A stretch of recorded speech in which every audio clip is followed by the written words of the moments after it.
At the start of the movie, we are shown a disturbing image, where a woman has passed away due to an overdose. The photographs surrounding the scene revealed that she was a single mother raising two daughters. At that very moment, her youngest daughter, Rose, arrives at the door and gets taken aback. The scene then transitions to the present day, where Rose has become a therapist at a mental hospital. Currently, she is attending to a manic patient named Carl, who repeatedly says that he is going to die. Rose makes efforts to console him, but Carl keeps on murmuring. So, she has him admitted for a few days. After completing her work, Rose gets ready to depart, but right then, she is assigned another case, involving a patient named Laura. Rose reluctantly meets her, and learns that the poor girl is suffering from bouts of depression after she witnessed her professor commit the unthinkable. Rose claims that it is normal to be paranoid when someone dies, but Laura asserts that she is not crazy. In reality, she is acting strange because a creepy entity, with a weird smile, is following her everywhere she goes. The entity takes the form of random people and says, "You are going to die." Soon after, Laura suddenly collapses to the floor and begins to scream as if she has seen something. Sensing the degrading situation, Rose swiftly calls for assistance. As she makes the call and turns back around,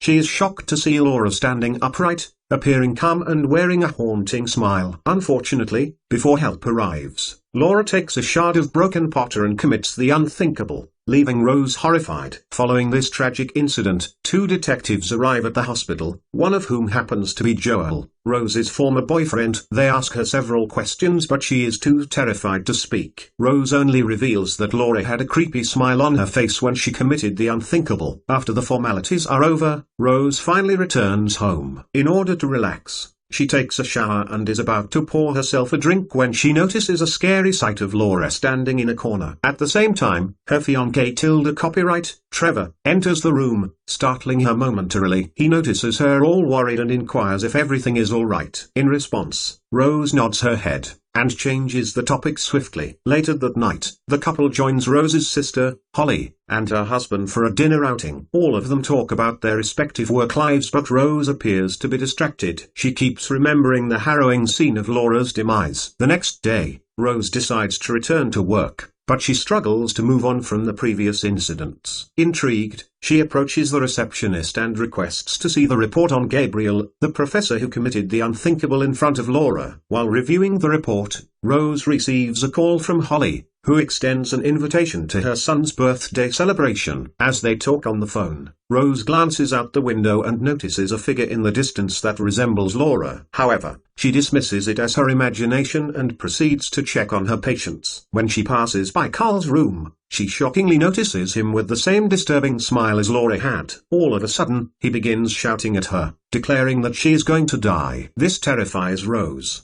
so she urgently calls for nurses to restrain him. However, in a dramatic turn of events, it is revealed that Carl has been asleep all the time. Everything that happened earlier was only in her imagination. When the supervisor of the hospital, Mr. Desai, learns of this, he becomes concerned for Rose's mental state, and advises her to take a week off. Later that night, Rose is alone at home when the house alarm suddenly starts beeping, causing her to panic. She cautiously heads towards the front door with a pair of scissors in hand, but realizes that it's locked. Upon returning to the living area, she discovers that the back door is open. In that unsettling moment, Rose receives a call from a security operator, who weirdly tells her to look behind her. But to make things more confusing, the phone rings again, revealing that the previous call was merely a hallucination. Rose quickly answers it, and to her relief, it is a genuine security operator on the other end. In no time, several police officers arrive at her house to investigate, but they find no signs of intrusion. Trevor also reaches the scene and worriedly asks Rose if she is fine. With a confused face, she says yes, but there is still one problem. She can't seem to find her pet cat, Mustache, anywhere. Over the course of the next few days, Rose continues to experience hallucinations, leading people to view her as a mentally unstable person. Concerned about her own well-being, she seeks help from her former therapist, Dr. Madeline Northcott. Rose tells her everything, including Laura, the creepy smiles, and even her missing pet cat. She frantically says that she is becoming paranoid by the day. Hearing all this, Dr. Madeline theorizes that she is still suffering from the traumatic death of her abusive and mentally ill mother. On the weekend, Rose attends her nephew's birthday party, even though she hasn't been feeling well. Things go well for the first few minutes, and Rose assumes that she has got rid of her hallucinations. But when her nephew opens the gift she brought for him, it reveals the lifeless body of her missing cat,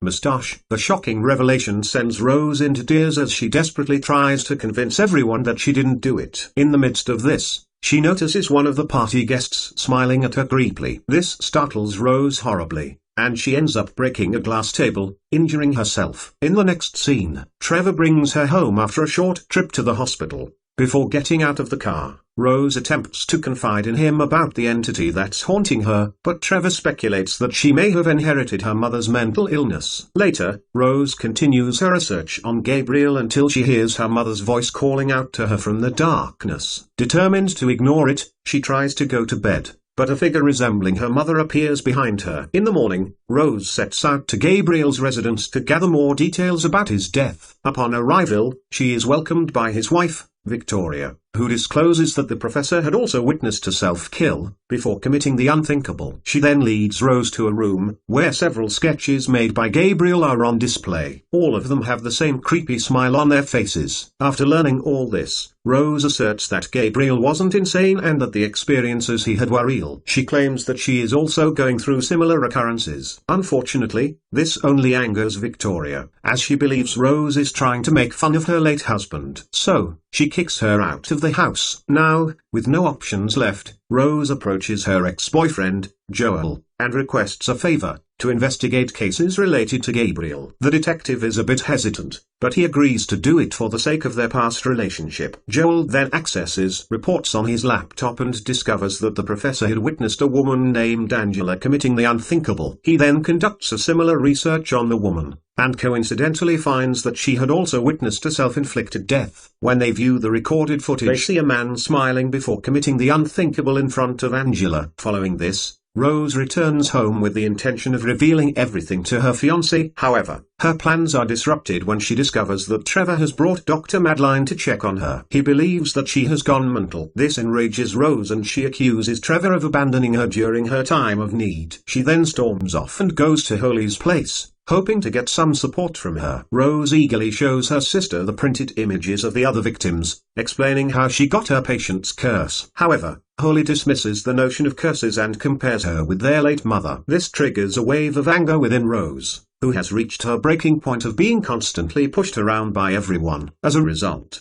she chastises her sister, calling her a self-centered and egoistic. Rose then returns to her car and tries to calm herself down. Suddenly, Holly comes out of the house and taps on the car window. When Rose looks outside, she is horrified to see her sister's smiling face inexplicably upside down. But in reality, she is once again hallucinating. Later that evening, Rose is at a restaurant, trying to keep herself busy, when she receives a sudden call from Joel. He says that he researched the creepy smiles all night, and learned something shocking. Altogether, there are 20 cases, and out of them 19 are self-kills with similar patterns. However, in the 20th case, a man named Robert disrupted the pattern by committing murder. When a random guy witnessed the incident, he committed the unthinkable, thereby continuing the pattern. Intrigued by this survivor, Rose decides to meet him face to face. Shortly after, she arrives at the prison where Robert is held. Rose approaches him and pretends to have a patient experiencing a similar ordeal. In response, Robert explains that the entity feeds on trauma, and the only means of escape is to commit a brutal act of murder in front of a witness, thereby traumatizing them. Hearing this, Rose becomes angry and vehemently shouts, "I cannot kill anyone." She inadvertently reveals that she has been cursed by the entity. As a result,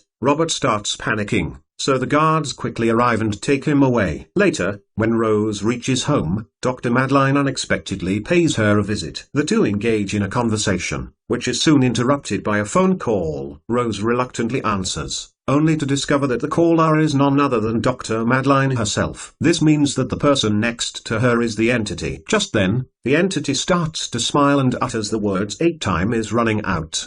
In the next scene, we see Rose driving to the hospital, armed with a knife. She goes straight to the patient, Carl's room, and confronts him. Just then, Mr. Desai walks in, cautioning Rose that she shouldn't be around the patients. He also tries to inquire if she is doing well these days. But ignoring all this, Rose suddenly brings out her knife and repeatedly stabs Carl. It appears as if she wants to pass on the curse by murdering the poor man. However, despite several stabs to the abdomen, Carl continues to smile in a creepy way. He feels no pain at all. The next second, Rose awakens in her car, realizing that the entire sequence was yet another hallucination. Shortly after, Morgan approaches her vehicle and inquires why she's there, but she hastily speeds away without providing any explanation. Noticing the presence of a knife in Rose's car, Morgan promptly contacts Joel, alerting him to the situation. Afterwards, Rose drives to her abandoned childhood home as it is the only place she can be away from people. Rose fears that she will end up hurting someone, so she wants to isolate her from the rest of the world. Upon arrival at the house, Rose hears a strange noise, and when she goes to investigate, she finds the entity of her mother. But our brave protagonist is not scared anymore. She confronts the entity, asking her to stop bothering her at once. Following this, the movie goes into a flashback to the day where Rose's mother had passed away. In a shocking turn of events, it is revealed that the woman was alive when Rose found her. However, the little girl didn't call for help, as she hated her abusive mom and wanted her to die. At present, the entity takes up another form, revealing a tall, scary figure. It swiftly attacks Rose and pins her to the ground, claiming that it'll forever torment her mind. However, Rose summons her inner strength and manages to break free by striking the entity with a lamp, causing it to catch fire. She then leaves the house, symbolically letting go of her trauma. After the harrowing ordeal, Rose drives back to Joel's house, hoping that he will let her spend the night. The latter agrees and assures her of his support, but as he speaks, a creepy smile forms on his face. Alarmed, Rose hastily exits the house, only to find herself still outside her old house. This reveals that her previous experience was a complete hallucination. Shortly after, the real Joel calls her name, causing panic to surge through her. She rushes back inside, barricading herself in the house so that Joel cannot have the curse passed to him. Right then, the entity rips off its skin to reveal its true form. This sight causes Rose to have a nervous breakdown, descending into a state of trauma-induced paralysis. Then, in a horrifying sight, the entity forces itself inside her body through her mouth. In the final scene, Joel manages to break through the front door, only to witness Rose setting herself on fire with a smile on her face, effectively passing the curse on to